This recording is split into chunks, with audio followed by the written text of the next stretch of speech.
Hi, welcome back to Biblical Greek, a reading intensive course. I want to talk to you about what it means to be a reading intensive approach or to use a reading intensive approach. First and foremost, we are going to emphasize translating and vocalizing from day one. Now, what I mean by vocalizing is to pronounce the text as you read it. So, if the word is logos, instead of simply translating it as word, we would have you vocalize it. That is to say, you would read logos and then you would translate it. And of course, we're talking about either phrases or longer sentences or even paragraphs.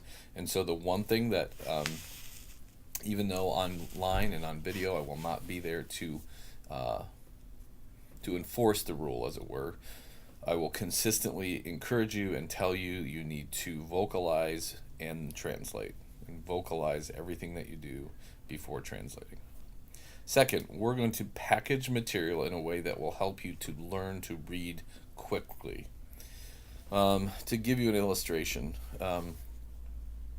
there is a kind of verb called the subjunctive verb. We won't get into details of it here, other than to let you know that subjunctive verbs appear in almost every paragraph of the New Testament epistles and appear in probably at least once or twice every chapter if you were to average it out in the Greek New Testament, even including narrative. And yet, many first year grammars will not cover the subjunctive until the very end of the second semester, which means that they're going to assume that you cannot fully read a paragraph, almost any biblical paragraph, until the end of your first year of Greek. How can you say you're going to read the New Testament if you don't learn those early? And so what we'll do is we will introduce the subjunctive in chapter 4 in small ways, and then expand your use of the subjunctive as the semester goes on. Listen to me, as the videos go on. So we'll package material in a way that will help you learn to read quickly.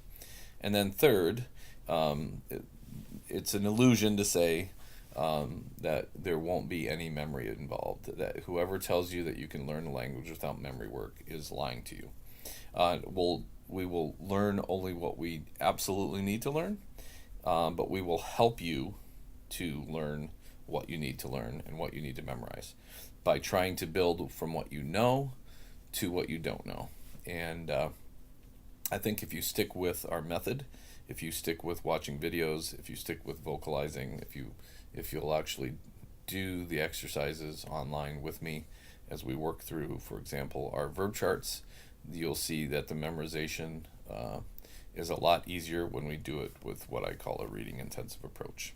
So I look forward to working with you again. I'll plan to put plenty of online lessons, and plan to be available to anybody through email.